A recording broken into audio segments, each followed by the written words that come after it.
हमारा जन्मदिन है वो सड़क सुरक्षा का रूप में मनाए हो, तो इसके पीछे क्या उद्देश्य है? मना रहे हैं तो क्यों ना उसको वो एक सोशल मैसेज के रूप में लोगों के पास में जाए। तो उसको देखते हुए मैंने जो मेरा जन्मदिन मनाया वो सड़क सुरक्षा के उस पर मनाया, क्योंकि आजकल इतने रोड एक्सीडेंट इतने हो रहे हैं, मोटरसाइकिल पे लोग चलते हैं, तो हेलमेट कितना ज़्यादा ज़रूरी है। देखिए, यूएन का अनुभव मेरा बहुत अच्छा रहा, क्योंकि जब हम गांव में से निकल के और इसे इतने बड़े प्लेटफॉर्म पे जाते तो जाहिर सी बात है वहाँ पे आपके साथ बहुत से लोगों से आपकी मुलाकात होती है, काफ़ी सारे एक्सपीरियंस लोग शेयर करते हैं। वहाँ पर मैं गई तो मैं अपने नॉर्थ इंडिया से मुझे सिलेक्ट किया गया था, और अत्रम यत् समुद्रस्य हिमांद्रेश्च दक्षिणम वर्षम तद भारतम नाम भारतीय यत्र संतति। इसमें हमारे पूरे भारत देश का परिचय है कि समुद्र के उत्तर में और हिमालय के दक्षिण में जो देश है वो भारत है, और उसकी संतानों को भारतीय कहते हैं। तो इससे मैंने अपनी शुरुआत की, अपने देश की के परिचय के साथ अपने भाषण की मैंने शुरुआत की। दर्शकों राम राम जी, मैं अनु थे देख रहे हो सेकाटी नंबर 1 न्यूज।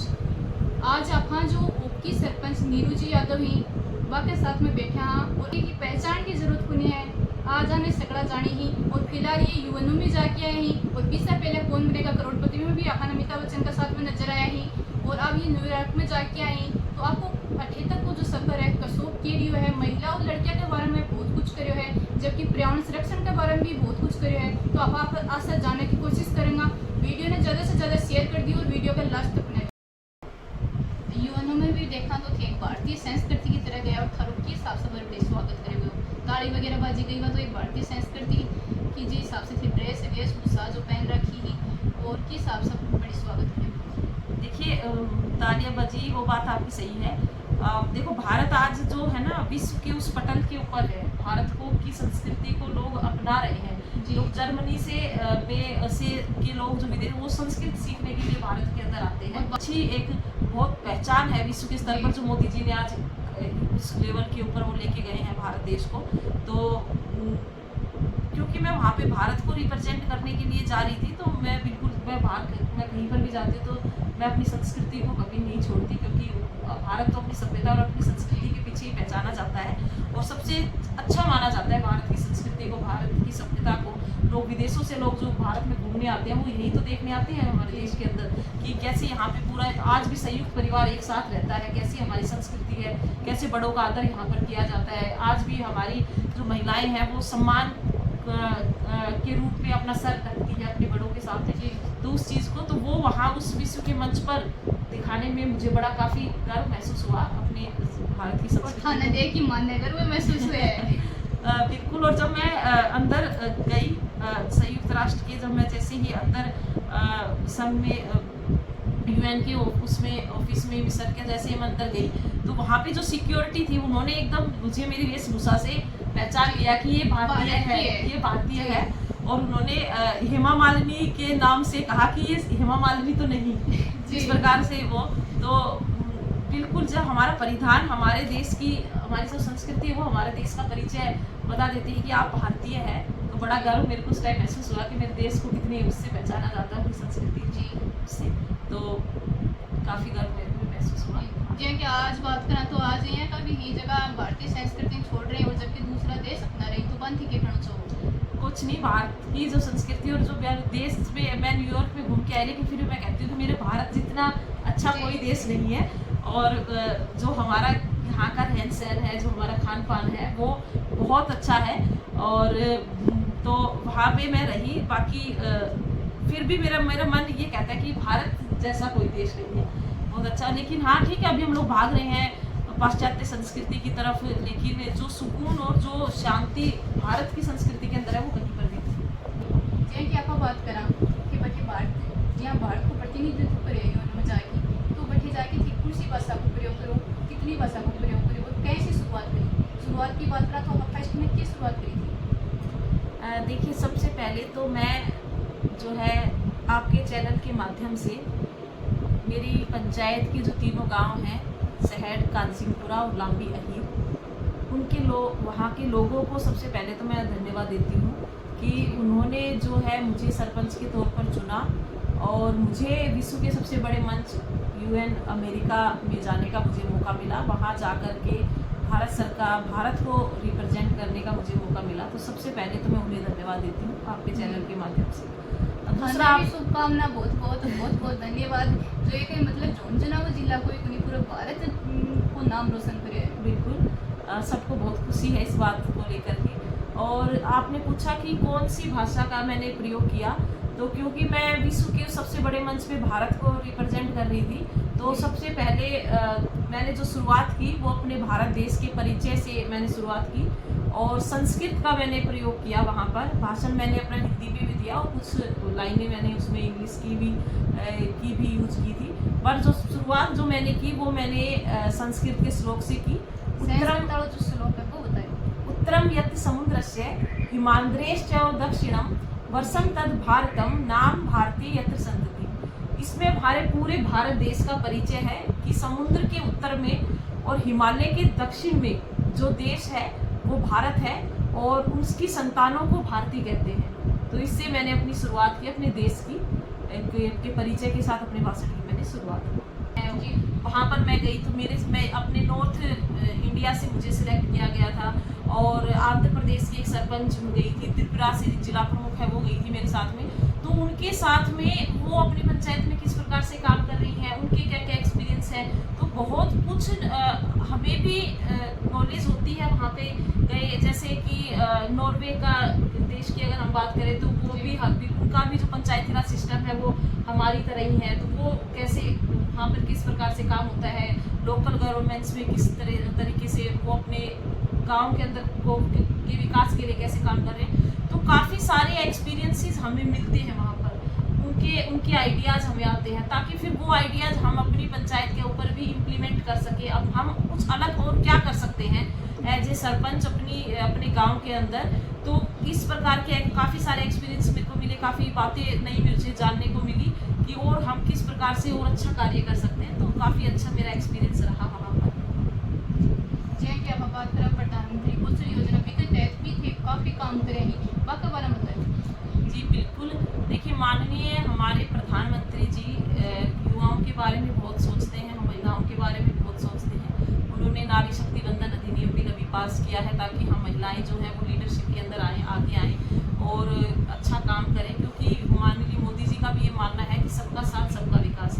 तो महिलाएं भी पुरुषों के साथ में कंधे से कंधा मिलाकर के काम करें, तो ऐसा उन्होंने प्रयास किया। दूसरा, उन्होंने मोदी जी का एक सपना है कि हर व्यक्ति अपने पैरों पर खड़ा हो। तो उन्होंने जो योजना चलाई प्रधानमंत्री कौशल विकास योजना, जिसके अंतर्गत उन्होंने निःशुल्क ट्रेनिंग का जिसमें है कि स्किल डेवलपमेंट का है, तो उसके लिए मैंने अपनी पंचायत से लड़कियों को जयपुर से ट्रेनिंग करवाई थी। तो आज वो अपने पैरों पर खड़ी है, जैसे बैंकिंग, कंप्यूटर की। तो उसके में काफ़ी फ़ायदा हुआ, आत्मनिर्भर वो बनी। तो यहाँ की सरपंच सीरीज चलाई है, तो सरपंच सीरीज ये है और ये जो और सरपंच वापरी चीज़ को क्या प्रभाव पड़ा। देखो, मैंने एक अपने सोशल मीडिया अकाउंट पे मतलब मैंने सरपंच सीरीज चलाई थी। उसके अंदर जो हम सरपंच कैसे कैसे तो काम करते हैं, क्योंकि वो एक जागरूकता के लिए थी। लोगों को अब भी बहुत सी बातों का पता नहीं है कि सरपंच के पास कहाँ से फंड आता है, क्योंकि हम जब सरपंच बन जाएगा, जब सबके मुँह रहेगी, सारा काम जो है वो सरपंच ही करते। लेकिन लोगों को भी ये पता होना चाहिए कि भी सरपंच के पास कितना तो बजट आता है, कौन कौन सी फंड से हमें बजट मिलता है, कहाँ से केंद्र सरकार का कौन सा फंड देती है या राज्य सरकार कौन सा फंड देती है, हमारी क्या क्या हमारे पास पावर है जिससे हम काम कर सकते हैं। हम सरपंच जो हैं, बहुत सी चीज़ें सब ऑनलाइन हो गया, फिर भी बहुत से लोगों को ऐसे लग जाता है कि पता नहीं सरपंच ने तो कितनी चोरी कर दी है, क्या कर। तो सब कुछ अब जो है वो ट्रांसपेरेंट है एकदम, क्योंकि सब चीज़ें अब ऑनलाइन हो गई है। हम सरपंच क्या क्या काम करता है, GPDP प्लान क्या होता है, तो लोगों को वास्तव में पता नहीं है।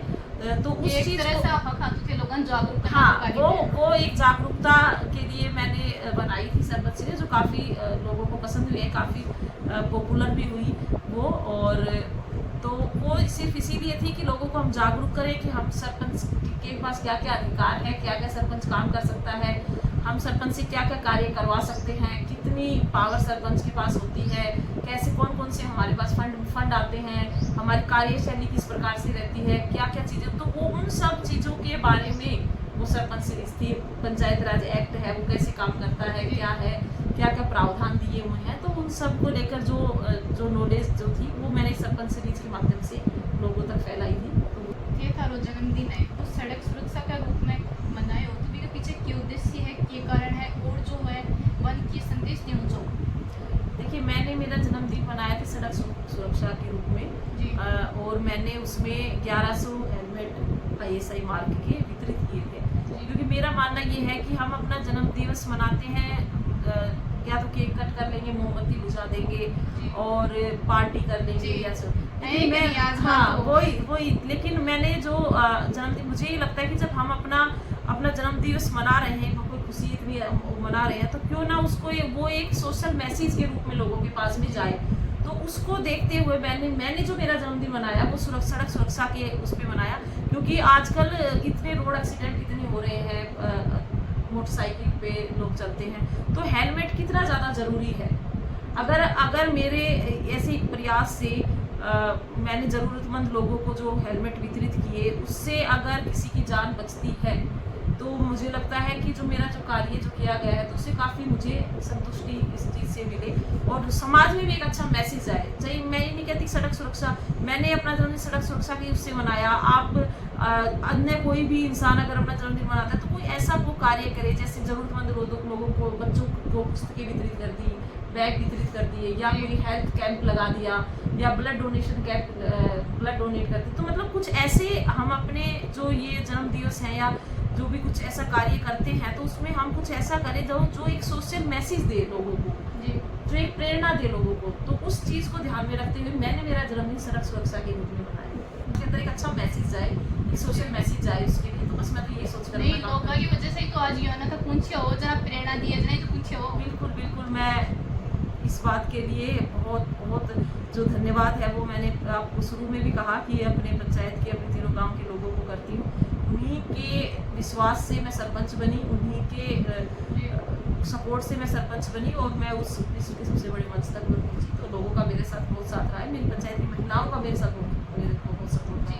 जब भी बात आ पर्यावरण संरक्षण के बारे में कितना कुछ करे है, क्योंकि आज अपन पर्यावरण ने बचाने की सख्त जरूरत है। जी बिल्कुल, देखो मैंने पर्यावरण हमारे लिए बहुत ज़्यादा ज़रूरी है, और जिस क्षेत्र से में हम हैं यहाँ तो वैसी बारिश बहुत कम होती है, पानी की बड़ी समस्या है यहाँ पर। तो पर्यावरण को लेके मैंने अपने पूरे ब्लॉक की ही मैं बात करूँगी, मैंने एक मुहिम चलाई, मेरा पेड़ मेरा दोस्त, जिसके अंतर्गत हमने आसपास जितने भी राजकीय विद्यालय वहाँ पर 21,000 पेड़ हमने वितरित किए बच्चों को, सरकारी विद्यालय के बच्चों को, उनको उनके रख रखाव की जिम्मेदारी थी, वो थे हमने उनको दी ताकि वो लगाएं। तो ताकि कम से कम हम अगर उसमें से अगर आधे पौधे भी लगते हैं तो काफ़ी पर्यावरण पे उसका इफेक्ट पड़ेगा, अपने एनवायरनमेंट पे। और उसके साथ साथ अपने पंचायत के अंदर भी मैंने जैसे कन्यादान हो या दिखाई की रस्म हो, जो गांव में अगर शादी हुई है तो मैं कन्यादान के रूप में भी लड़कियों से पेड़ लगवाती हूँ कन्यादान में, और जो नव दंपति है उनको भी पेड़ पौधा गिफ्ट करती हूँ ताकि वो अपनी जीवन की जो नई शुरुआत है वो एक पौधे को लगा करके वो करें। इस प्रकार का नवाचार मैंने मेरी पंचायत के अंदर किया है। उसके साथ साथ ही एक पंचायत में मैंने प्लास्टिक मुक्त करने के लिए प्रयास किया, बर्तन बैंक अपनी पंचायत में बनाया, लोगों को मोटिवेट किया कि भई सिंगल यूज प्लास्टिक का प्रयोग ना करके और जो बर्तन है बर्तन बैंक बर्तनों का प्रयोग करें, ताकि ये जो प्लास्टिक बर्तन बैंक योजना कुछ एक बहुत ही शानदार योजना बताई है, ये भी सुना कर खाना भी मतलब कि ये लोगों की इंटरेस्टिंग योजना है, इसका बारे में मतलब। देखो बर्तन बैग क्या, हमने अपनी पंचायत में बर्तन, स्टील के बर्तन हैं जिसको हमने बर्तन बैग का नाम दिया है। कम से कम 7-8 हज़ार हमारे पास बर्तन है उसमें, और कोई भी गांव में छोटा मोटा अगर फंक्शन हो या कुछ भी तो हम तुरंत बड़ा जल्दी ही जो है डिस्पोजल की गिलास वगैरह लेके आ जाते हैं। तो उनको कैसे रोका जाए, उनका प्रयोग है वो कम किया जाए उसके लिए और अच्छा भी लगे, तो उसके लिए हमने बर्तन बैंक अपनी पंचायत के अंदर खोला है एक NGO के माध्यम से। जी कि अब बात करें तो ये जो ओपी सरपंच के नाम से तो जाने ही जाए, साथ में कौन बनेगा करोड़पति में भी थोड़ा दिन बाद में अपन देखने का मिले ही अपन पूछेंगे कि कौन बनेगा करोड़पति में जाने के पीछे कौन सा कारण है। देखो, कौन बनेगा करोड़पति में जाने के पीछे का जिस प्रकार की केबीसी की जो थीम थी वो बदलते भारत की में, तो उन्होंने बदलते भारत में कैसे क्या क्या बदलाव आ रखे हैं कैसे, तो उसको लेकर के उन्होंने मुझे बुलाया था, क्योंकि जो मैंने मेरी पंचायत में जैसे नवाचार किए वो लड़कियों को स्पोर्ट्स में वो करना, पर्यावरण को लेकर के, या फिर सरपंच समिति जो मैंने चलाई, और इसके अलावा जो मेरा पेड़ मेरा दोस्त वाली जो है ये, तो जो ये नवाचार और जिस प्रकार से जन्मदिन वाला जैसे आपको बताया, और हाँ सड़क सुरक्षा वाला है को करके, तो ऐसे जो नवाचार मैंने अपनी पंचायत में अंदर किए हैं, नवाचारों को देखते हुए, और एक महिला सरपंच किस प्रकार से ग्रास रूट पर कार्य कर रही है सभी को साथ। जी हाँ, कि आपका बात करा सरपंच नाम तो सबको याद आ गया, सरपंच तो बढ़ भी जाए, लेकिन ओकियाड़ी सरपंच आके बात है कि खुद खेलो हो या फिर क्या कारण है।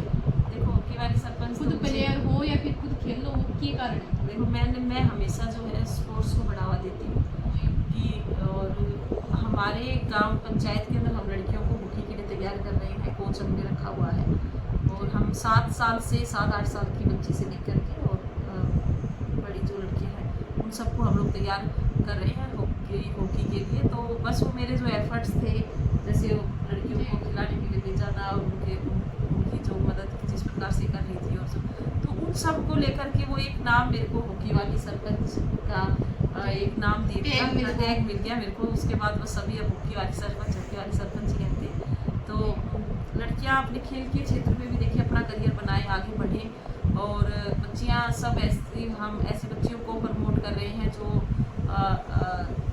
जिनको वास्तव में सपोर्ट की आवश्यकता है, या जिनको ज़्यादा फाइनेंशियली कोई सपोर्ट नहीं कर रहा, या हुनर है उनके अंदर लेकिन सपोर्ट की वजह से, फाइनेंस की वजह से जो रुक रही है, तो ऐसी बच्चियों को हम लोग बाहर निकाल, उनकी प्रतिभाओं को हम लोग बाहर निकाल। जी कि आपका बात करा तो गांव में है ना वो की टीम बनाना वो भी लड़कियां की बहुत ही मुश्किल है, तो थान की कौन सी चुनौती को सामना करना है। देखो, मुश्किल तो है, क्योंकि अपना गांव का जिस प्रकार का माहौल है, जल्दी से लड़कियों को कोई भेजता भी नहीं है खेलने के लिए। फिर सिक्योरिटी वाला भी एक रहता है, भाई सेफ्टी पर्पज भी बहुत मैटर करता है, और मुझे भी काफ़ी चिंता रहती है, क्योंकि लड़कियां जब खेलने के लिए आती हैं तो एकदम उनकी सेफ्टी का पूरा ध्यान रखना मेरे को भी पड़ता है। तो काफ़ी सारी चुनौतियाँ सामने आई, पेरेंट्स को मनाना, समझाना, फिर गांव में अगर खेलते हैं तो वो ड्रेस पहन के खेलना, कॉस्ट्यूम जो है स्पोर्ट्स में, तो ये सब चुनौतियाँ आती हैं ग्रामीण स्तर के ऊपर, क्योंकि मेरे सामने भी ये चीज़ें आई, लेकिन क्योंकि मैं खुद एक बहू हूँ, गाँव की महिला हूँ, और मैं जब जा कर के लोगों से बात करती हूँ कि आप अपनी बच्चियों को खेलने के लिए भेजो, तो देखो इस चीज़ का फ़र्क पड़ता है, क्योंकि एक महिला ही खुद आगे आ रही है और कह रही है, तो एक विश्वास उनका मेरे ऊपर है, तो अब उस विश्वास के आधार पर वो बच्चियों को भेजते हैं खेलने के लिए। तो छोटी मोटी चुनौतियाँ आई मेरे सामने खूब, और अब भी जैसे काम करते रहेंगे तो चुनौतियाँ तो देखिए जाहिर सी बातें आती ही रहेगी, तो लेकिन उनको भी टैकल करके चुनौतियों को जी जैसे कि आपका बात करा तो थे ओकियाड़ी सरपंच हो और एक बहू भी हो, बेटी भी हो, बहन भी हो, तो ऐसा सगड़ा काम और अब तो थे योन में भी जाए हो, तो अगला इतना सारा सगड़ा काम थे एक साथ में कैसे मैनेज करूँ। मैनेज तो कर लेते हैं, ऐसा कुछ नहीं है, ये सब जैसे कि अगर डेली का रूटीन की बात करें तो किस हिसाब से थी कर लेते हैं, थोड़ा सा होता है, भाग दौड़ हो जाती है बहुत ज़्यादा, और पर हम औरतों को शुरू से ही मतलब बचपन से ही देखो भारत की जो महिलाएं हैं उनको कमज़ोर जो लोग कहते हैं बिल्कुल गलत कहते हैं, ऐसा नहीं है, हम लोग बहुत स्ट्रॉन्ग हैं, क्योंकि हमें बचपन से जिम्मेदारियों का एहसास जो है वो करवा दिया जाता है कि आपको ये जिम्मेदारियाँ। अब आप ये देख लीजिए, औरतें घर भी संभालती हैं, ऑफिस भी जाती हैं, या कोई टीचर भी है तो वो घर को संभाल के फिर स्कूल में भी जाएंगी, और फिर स्कूल से आने के बाद घर भी संभालती है, जबकि पुरुष अगर दो परिवार की जिम्मेदारियाँ भी संभालती है, तो ऐसा नहीं है, ये बड़ा गलत है। बस वो है कि एक लोगों के मन में ये हो जाता है कि लेडीज है तो धारणा होगी कि सॉफ्ट एक कॉर्नर हो जाता है कि अरे ये कैसे करेगी, लेकिन आप ये देखिए हम घर भी संभाल लेते हैं, बाहर काम भी कर लेते हैं।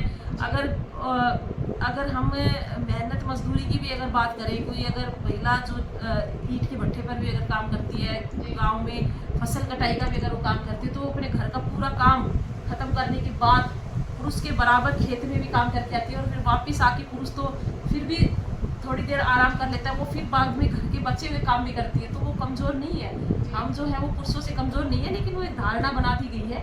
तो मैनेज बहुत अच्छे से करते हैं, और भारतीय परिवेश की जो महिलाएं हैं वो तो बहुत अच्छे से चीज़ों को मैनेज कर लेती है, परिवार को वो बहुत अच्छे से संभाल लेती है, पूरे घर को लेकर के वो साथ चलती है। और एक वो कहते हैं ना कि एक महिला जब कामयाब होती है और जब सशक्त होती है, तो अपने साथ साथ 3 परिवारों को भी मजबूत करती है। तो कमज़ोर महिलाएं कमज़ोर नहीं है, बस वो लोगों के क्वेश्चन इस प्रकार के रहते हैं हमेशा कि मतलब आप कैसे करती हैं, लेकिन औरतों में बड़ी ज़्यादा सहन शक्ति होती है और काम को करने का डेडिकेशन बहुत अच्छा होता है।